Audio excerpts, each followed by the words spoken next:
আসসালামু আলাইকুম প্রিয় মালয়েশিয়া প্রবাসী বাংলাদেশি ভাইয়েরা।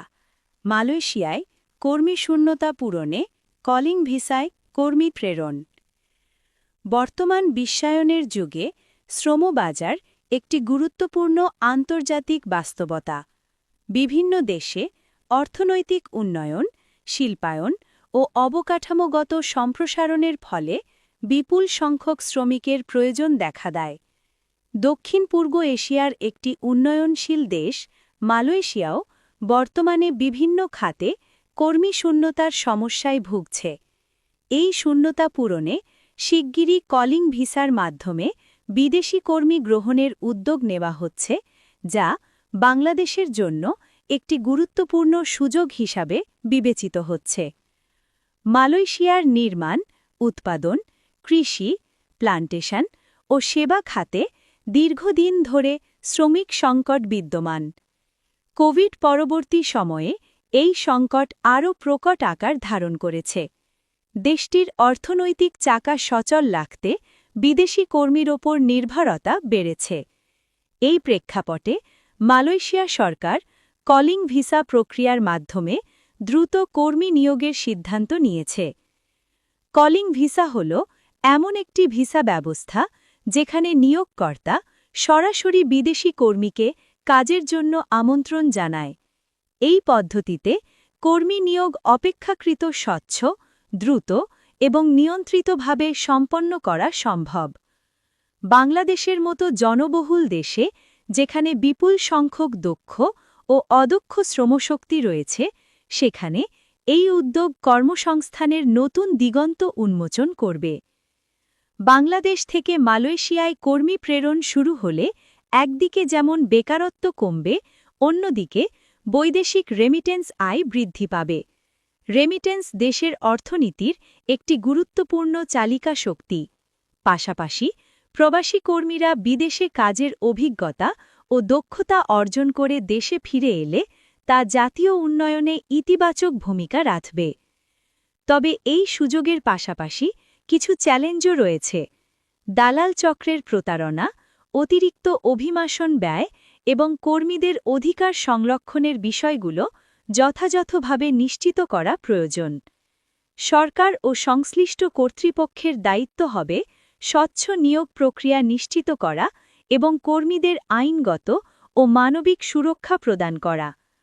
পরিশেষে বলা যায়, মালয়েশিয়ায় কর্মী শূন্যতা পূরণে কলিং ভিসায় কর্মী যাওয়া শুরু হওয়া বাংলাদেশের জন্য একটি সম্ভাবনাময় সুযোগ।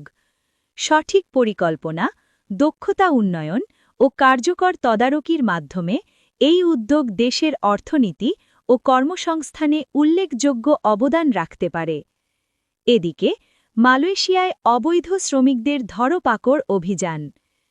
মালয়েশিয়া দক্ষিণ পূর্ব এশিয়ার একটি দ্রুত উন্নয়নশীল দেশ, যেখানে বিপুল সংখ্যক বিদেশি শ্রমিক বিভিন্ন খাতে কাজ করে আসছে।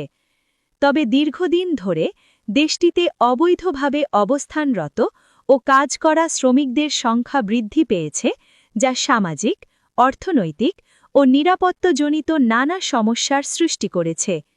এই প্রেক্ষাপটে মালয়েশিয়া সরকার অবৈধ শ্রমিকদের বিরুদ্ধে ধরপাকড় অভিযান জোরদার করেছে। অবৈধ শ্রমিক বলতে সাধারণত যেসব বিদেশি নাগরিক বৈধ ভিসা ছাড়া দেশটিতে প্রবেশ করেছে, ভিসার মেয়াদ শেষ হওয়ার পরও অবস্থান করছে অথবা অনুমোদনবিহীন খাতে কাজ করছে, তাদের বোঝানো হয়। এসব শ্রমিক অনেক সময় কম মজুরিতে কাজ করতে বাধ্য হয় এবং আইনগত সুরক্ষা থেকে বঞ্চিত থাকে।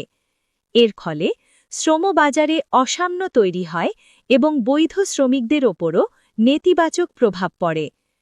মালয়েশিয়া সরকার নিয়মিত অভিযান পরিচালনার মাধ্যমে অবৈধ শ্রমিক শনাক্তকরণ, আটক ও নিজ নিজ দেশে ফেরত পাঠানোর উদ্যোগ নিয়েছে। ইমিগ্রেশন বিভাগ, পুলিশ ও অন্যান্য আইন শৃঙ্খলা বাহিনী যৌথভাবে এসব অভিযান পরিচালনা করছে। আবাসিক এলাকা, নির্মাণ কাজের স্থান, কারখানা ও বাজার এলাকায় বিশেষ নজরদারি বাড়ানো হয়েছে। এই ধরপাকড় অভিযানের ফলে অনেক অবৈধ শ্রমিক গ্রেফতার হচ্ছেন এবং তাদের জীবনে অনিশ্চয়তা দেখা দিয়েছে। বিশেষ করে বাংলাদেশ সহ বিভিন্ন দেশের শ্রমিকরা এতে ক্ষতিগ্রস্ত হচ্ছে। তবে মালয়েশিয়া সরকারের দৃষ্টিকোণ থেকে এই অভিযান দেশটির আইন শৃঙ্খলা রক্ষা, শ্রমবাজার নিয়ন্ত্রণ এবং জাতীয় নিরাপত্তা নিশ্চিত করার একটি গুরুত্বপূর্ণ পদক্ষেপ। অন্যদিকে মানবিক দিকটিও বিবেচনার দাবি রাখে। অনেক শ্রমিক দালাল চক্রের প্রতারণায় শিকার হয়ে অবৈধ অবস্থানে পড়েছে। তাই বিশেষজ্ঞরা মনে করেন কেবল কঠোর অভিযান নয়, বরং নিয়মিতকরণ কর্মসূচি, বৈধকরণ সুযোগ এবং সচেতনতামূলক উদ্যোগ গ্রহণ করা প্রয়োজন। সবশেষে বলা যায়, মালয়েশিয়ায় অবৈধ শ্রমিকদের ধরপাকড় অভিযান একটি বাস্তব ও জটিল ইস্যু। আইন প্রয়োগের পাশাপাশি মানবিক দৃষ্টিভঙ্গি ও স্বচ্ছ অভিবাসন ব্যবস্থার মাধ্যমে এ সমস্যার টেকসই সমাধান সম্ভব। এতে মালয়েশিয়া ও শ্রমিক প্রেরণকারী দেশ উভয়ই উপকৃত হবে।